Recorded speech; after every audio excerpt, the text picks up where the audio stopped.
before us today, and that would be AB 131. If we have finance here, we'll have a presentation. And since we have floor at 10, this should not take too long. And for committee members who are within earshot and not yet present, we request your presence. Good morning. Who's going to present? Good morning. Erica Lee with the Department of Finance. So the amendments to AB 131, which is the bill that was presented on the civil service improvement, are pursuant to two agreements that were reached just last week, actually between the state and the state scientists and the state engineers. So that's the reason before you for the amendments. And essentially, the major provisions include general salary increases for both units, increases in some travel reimbursements for 3 high-cost counties, some changes in pay differentials, and then, of course, we have some reforms to post-employment benefits. There were 3 that were included in both of those proposals. Made some news a few weeks back. Yeah, a little bit of news, right? So those are significant for the administration. But yeah, those are the general changes. We'll be happy to answer any of your questions. Well, why don't we talk about the retiree health care benefits? What makes them so news-making? Sure. Eric Stern with the Department of Finance. So the governor, as you probably recall, the governor in January made a big proposal about our retiree health care liabilities. We have about a $72 billion unfunded liability for retiree health care. So that represents our long-term obligation we have to provide health care for our retirees. And so the main components of the plan that we negotiated with the unions that we have agreements with involve starting to pre-fund those retiree health care costs, those future costs. So similar to what we do with pensions now, where employees and the employer make contributions, we put the money in a trust fund and let it grow investment income, and that helps pay for those benefits in the future. So what we established a funding plan basically to pay for what's known as the normal costs, which is sort of the seed money that needs to be contributed every single year into the trust fund so that money can grow over time and pay for future benefits. So we made an agreement with the labor unions to split that normal cost share. So the state will pay half that cost, and the employees will pay the other half of that normal cost. And we'll deposit that money into a trust fund over at CalPERS. CalPERS will invest the money. It'll sit there for 20, 30 years, growing investment income until we start pulling it back and using that investment income to pay for the normal the pay-as-you-go cost that we'll continue to make. And then the other 2 components that we negotiated that are pretty significant is that before you jump into those 2, we're going to call the roll and establish our quorum. Sure. Thank you. Leno. Here.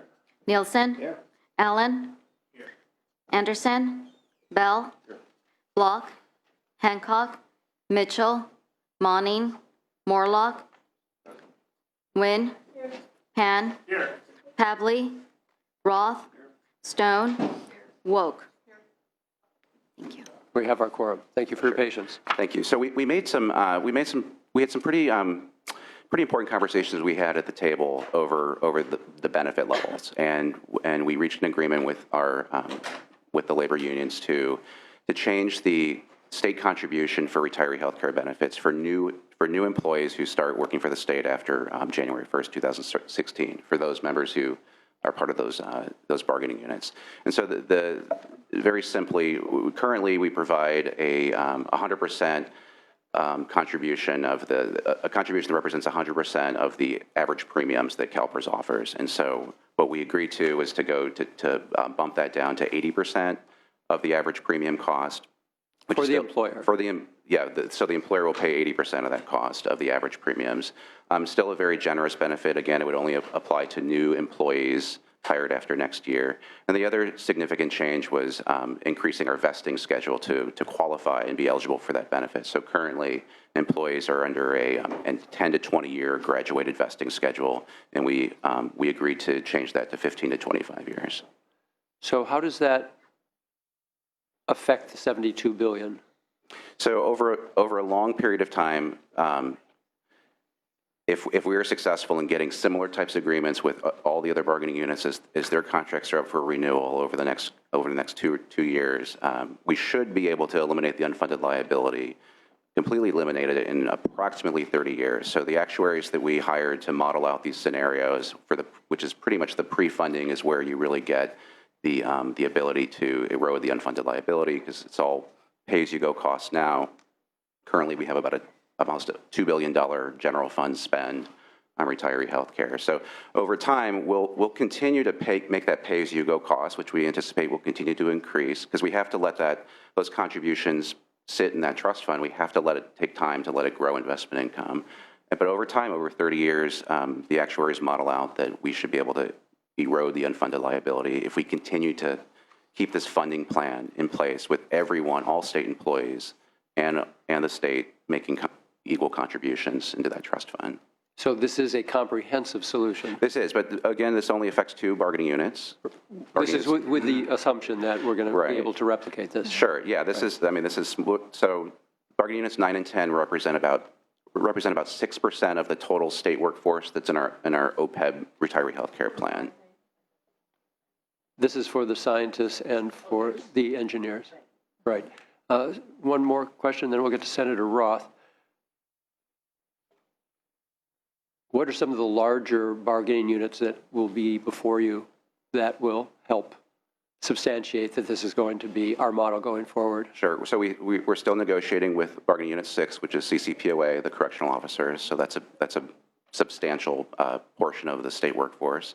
And then next year, the SEIU bargaining units are up, which is really the bulk of the state workforce. So next year is the big push. And with regard to the expectation of the return on our investment, what do we have to continue to hit for this equation to continue to work? So the portfolio that CalPERS invests in has a return that they assume about 7.3%. So it's a long-term assumption. Again, and we think it's appropriate to model our plan using a long-term assumption, because we're not even intending to touch this money in the trust fund for 25, 30 years probably. All right. Senator Roth, anyone else? Yes, and then Senator Pan. Just one quick question. You use the word erode as opposed to eliminate, and maybe you meant that, maybe you mean the same thing. So if the administration is successful in negotiating similar provisions in all of the collective bargaining agreements as they become due, will the unfunded liability, is it projected to be eliminated? Yes, yeah. It was just a word choice. Oh, okay. So eliminate the unfunded liability. So the way it's going to work is, if you think about it as just money going into a bank account, and every dollar of assets that you have, the unfunded liability is really just sort of an accounting metric on the books. So every dollar of assets is $1 less of unfunded liability. So if we start contributing a lot of money into this trust fund, over time, we'll be able to eliminate that unfunded liability. Is another way to look at it that we continue to make this $2 billion investment, the problem continues to be less exacerbated each year? Right, exactly. By just continuing the $2 billion, the problem. Exactly. I think erode actually was a good verb. Right. So for example, let's say we had $72 billion and we could write a check today to pay off the unfunded liability, and it was gone. We'd immediately tomorrow start accruing a new unfunded liability, because we don't have a funding stream going into pay for our future retiree health care benefits. So we really need to set up a model that's very similar to how pensions work.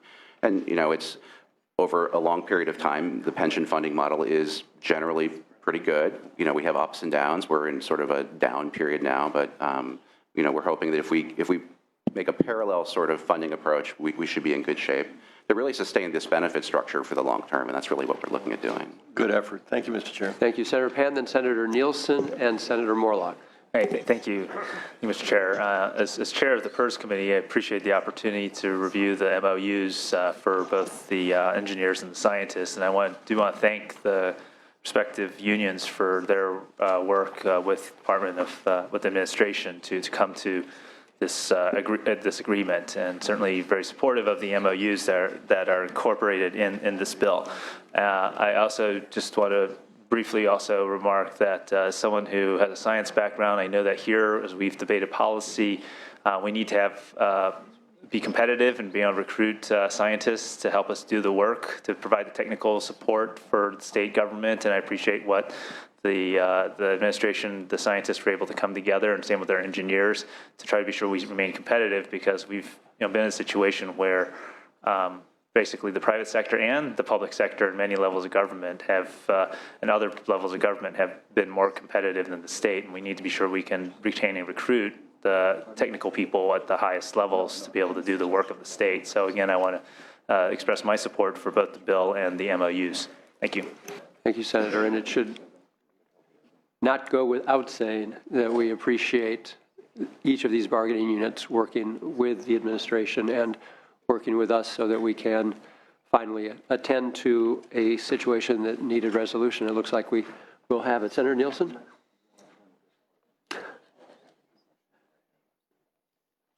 Or if you like, Senator Morlock, can go first if you like. No, that's okay. All right. These contracts are, I understand that you're just focusing on the negotiations, but it's very substantial future obligations, and one of the factors that we have to consider is, you know, in this budget, there are a lot of other priorities, and the employees are deserving, but it is noteworthy that we've got a lot of many other obligations. And do we have ledge analysts here today, Mr. Chairman? Anybody from ledge analysts? Yes, we should have someone. A little later, I'd like to maybe have them come up, not now, but just a little bit later. The vesting, go over that again with me. Sure. So currently, most state employees currently have to work 10 years for the state before they qualify for retiree health care contribution when they retire for the state's contribution. And so it's a graduated vesting schedule. So after 10 years, you get 50% of the contribution, and that ratchets up every year until over to 100% of the state's contribution after 20 years. So what we did is we extended that time frame. So now you have to work a minimum of 15 years to get half of the state's contribution, and at 25 years, you get the full state contribution. And so, you know, it's sort of a strategy to reward long-term employees, and we get some substantial savings in the long term. And again, it would only affect new employees hired after next year. How about the annual leave buyout, the accrued annual leave? You know, that's been a long-standing issue. Are we taking some more decisive steps than we have in the past to curtail the tremendous buyout, or shall I say retirement bonus? So both proposals included an increase from the prior 20-minute, the cap was a 20-hour buyout to 80 hours.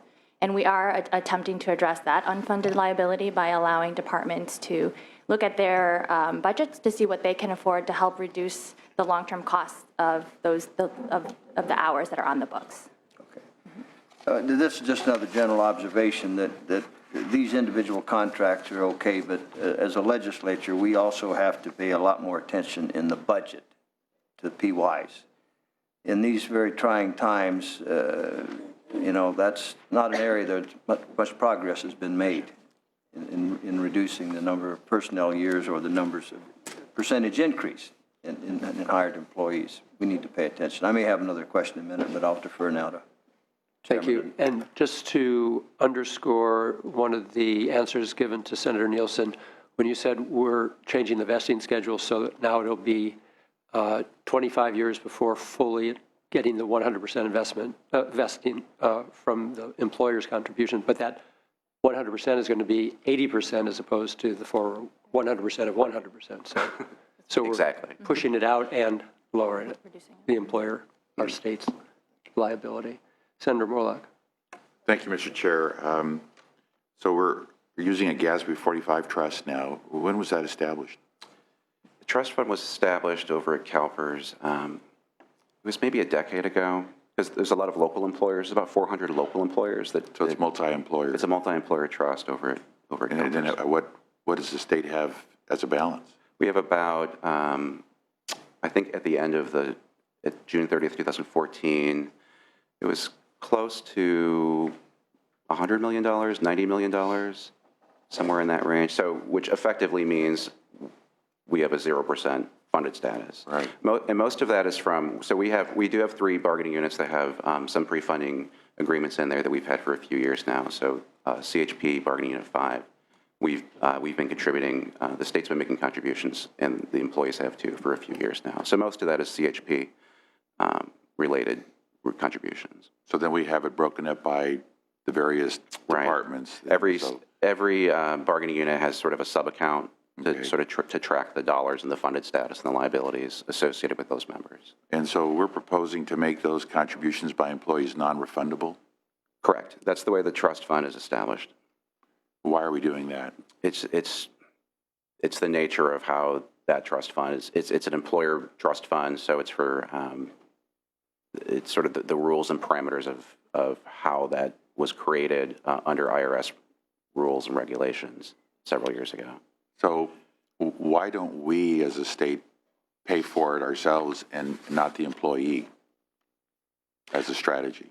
So, well, as the governor proposed back in January, we think this is a shared responsibility to deal with this issue in the long term, similar to what we did with pension reform, similar to what we did with the teachers' retirement system funding plan last year, is that retiree health care is fundamentally an employee benefit, and we think that we know from being at the bargaining table with our labor unions is that it's a benefit that they value and that they believe that it's worth putting aside money for as well.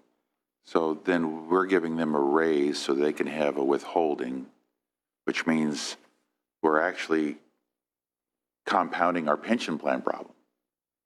So I'm just curious if we said, we'll pay your retiree medical, but we reduce your raise to make it 3% or 4%, then we don't create another problem, which is our defined benefit pension plan. It just keeps growing.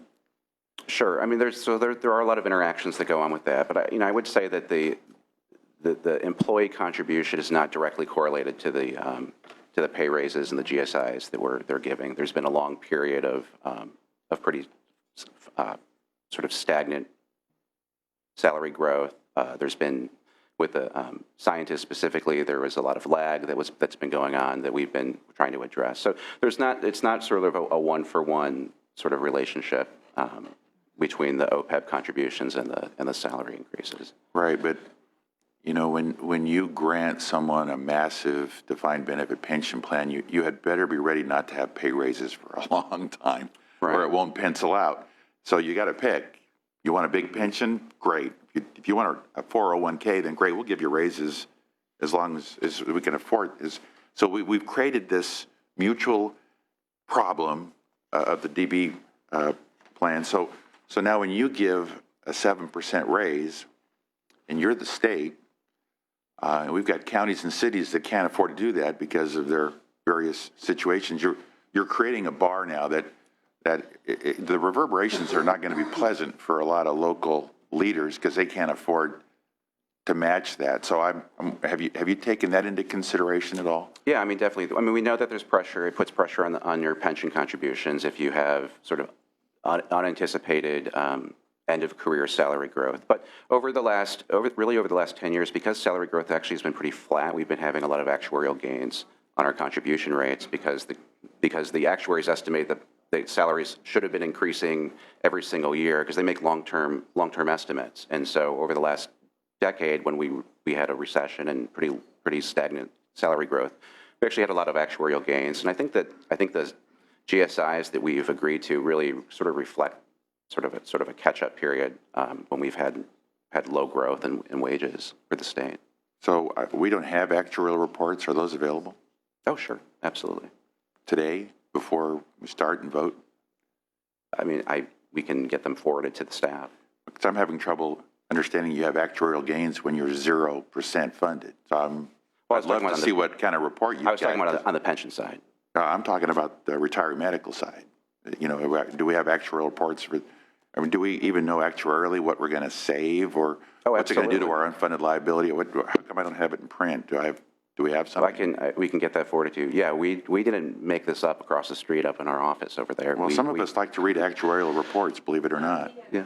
That's good. No, Senator Morlock, I'm familiar with your background on these issues, and happy to share those reports with you. Because yeah, we contracted with the state's long-term contract actuaries that the Controller's Office uses for our GASB reports. Who's that? So it's a firm called Gabriel Roeder Smith out of Chicago. And they model all the scenarios for us and the funding plans and what the long-term impacts would be for making the vesting changes and the lower state contribution changes as well. I would have attacked this a little differently. I would have probably had the state pay the withholding for the retired medical so that we don't increase the pension problem. So that's where I'm going to have some difficulties. But thank you for answering my questions. Thank you, Mr. Chair. Thank you, Senator.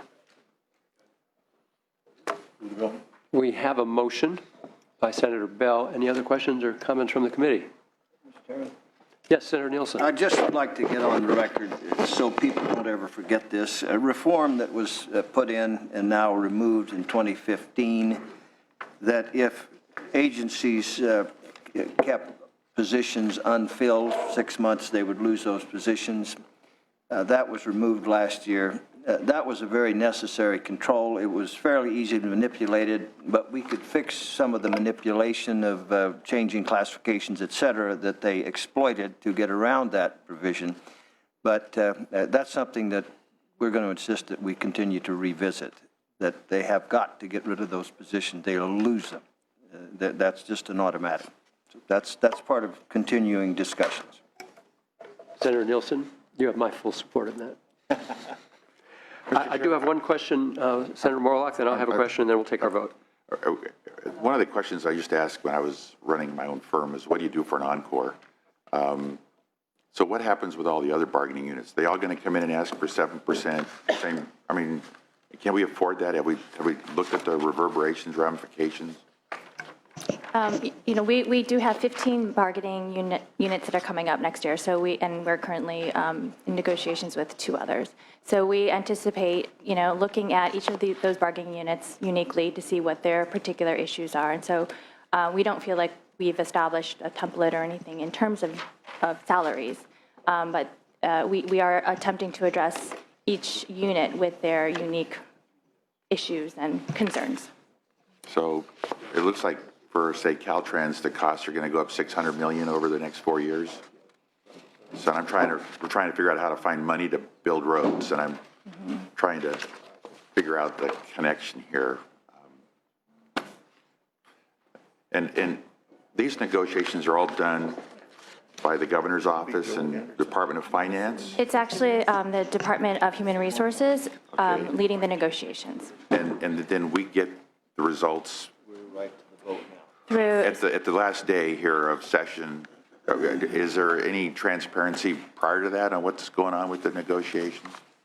Negotiations are confidential between the state and the bargaining units. And then at the end, there is a tentative agreement that is signed by both sides and submitted to the Joint Legislative Budget Analyst as well as the LAO for analysis. And the law requires that there are public hearings and there's appropriation, that there's ratification by the legislature. And has that been followed? Yes. To the letter? Yes. I would say that that is the process that has been in place and it's part of the DILS Act. For both bargaining units 9 and 10, the communications, the notifications were sent to the Joint Legislative Budget Committee pursuant to signing. Those signatures were still wet on the page. Okay. Thank you. Thank you, Mr. Chair. I appreciate it. Thank you, Senator Morlock.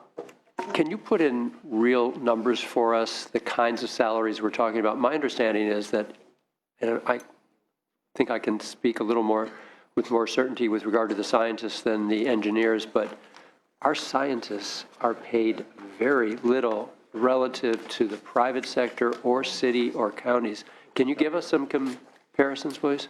I don't have individual salaries, but I would say that, when generally, again, the law requires that the Department of Human Resources put out a salary survey 6 months prior to the beginning of negotiations. So they do look at full compensation, salaries, as well as benefits, and they compare that with other government entities like the locals, the feds, and you are correct in stating that there was a significant lag in particularly the scientists when compared to their counterparts.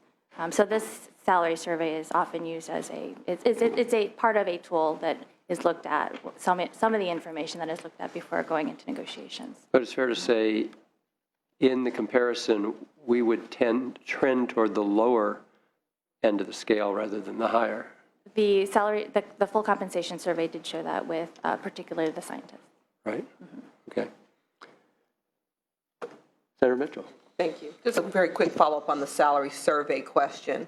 Who actually does the survey? Is it online? Do you contract out with a It's firm? actually the Department of Human Resources conducts that. They have a survey unit that conducts that.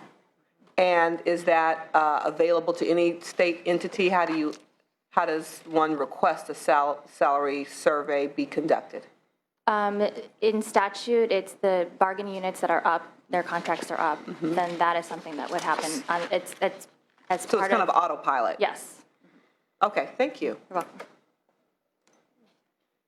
Thank you. Good questions. Senator Stone, welcome. Good morning, Mr. Chairman. Yes. Sorry I was late. No.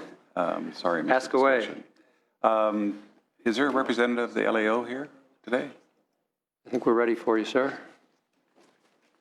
First of all, I want to say that I think the bill has many supportable issues. Certainly, helping to reform the retiree health care system, I think, is a very important thing. I certainly I would never make the comment that we should take anything away from existing retirees. However, the retiree exposure for the state of California, even moving prospectively and offering lifetime benefits, is a tremendous liability for the state, much more generous than in the private sector. While this is a good attempt to start minimizing that exposure, do you see any time in the future, and I'll get to the LAO in just a second, do you see any time in the future when we really match the private sector and not offering this very generous benefit, especially at a time when we have Obamacare that's supposed to be taking a lot of this responsibility over, and we need to, not necessarily as a part of this discussion, but in the future, we have got to address this mounting liability that takes away our discretionary funds to do things like early childhood education, et cetera. Yep. I'm going to jump in real quickly just because we're late for the floor. We've gone over all this, and just going to try and do it in shorthand. Okay. We were told that we do have a $72 billion unfunded liability for retiree health care costs currently, that with the reform in these two bargaining units, with the expectation it will be replicated throughout all of the upcoming negotiations with the other bargaining units, that we will have resolved finally with this proposal within 30 years the entire $72 billion situation. Okay, I appreciate it. I'd like to see those actuarials if you have them, and I'd like to see the LAO's comparison as well. So, you know, I think the 800-pound gorilla sitting in the room is that the LA's report basically says that they believe that we have 3,000 employees sitting in Caltrans that aren't necessary. And here we're talking about giving raises to people that aren't necessary, and we're also talking about raising $3 to $6 billion in taxes to pay for infrastructure.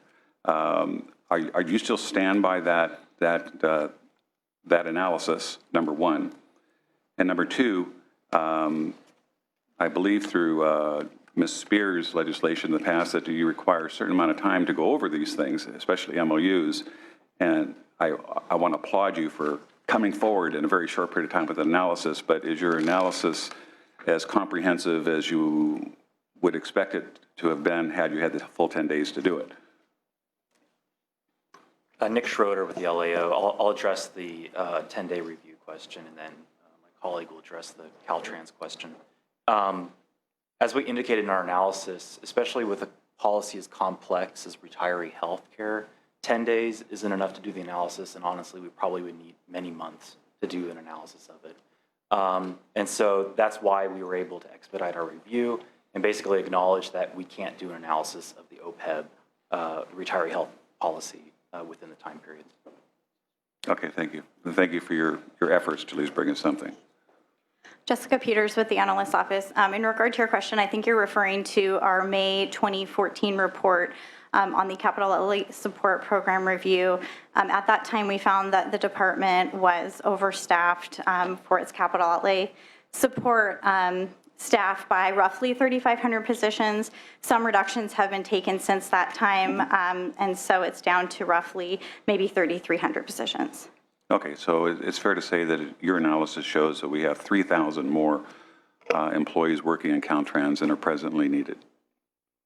That's what the analysis would indicate, yes. Okay, so that's a major concern. We're not only funding positions that the LAO feels are not necessary, and by the way, you're a nonpartisan analysis, and I appreciate that, but we're also considering raises for people that aren't even needed that could shift $500 million into building streets and roads, which we're asking our citizens to step up the plate and pay more taxes for. I appreciate your answer. I appreciate the time, Mr. Chairman. Thank you, Senator. We've had discussions. I'm not sure how much you are here for them. To make a definitive comment, these are raises that are not even needed, I don't think quite fits the context of what we've been discussing. If we don't have any other questions or comments, don't want to overlook anybody. We have a motion. If you call the roll, please. Leno? Aye. Leno, aye. Nielsen? No. Nielsen, no. Ellen? Aye. Ellen, aye. Anderson? No. Anderson, no. Bell? Aye. Bell, aye. Block? Aye. Block, aye. Hancock? Aye. Hancock, aye. Mitchell? Aye. Mitchell, aye. Monning? Aye. Monning, aye. Morlock? No. Morlock, no. Wynn? Wynn, no. Pan? Aye. Pan, aye. Pavley? Aye. Pavley, aye. Roth? Aye. Roth, aye. Stone? No. Stone, no. Woke? Aye. Woke, aye. 11-5. The measure passes. That's the only item before us today. We stand adjourned. Thank you.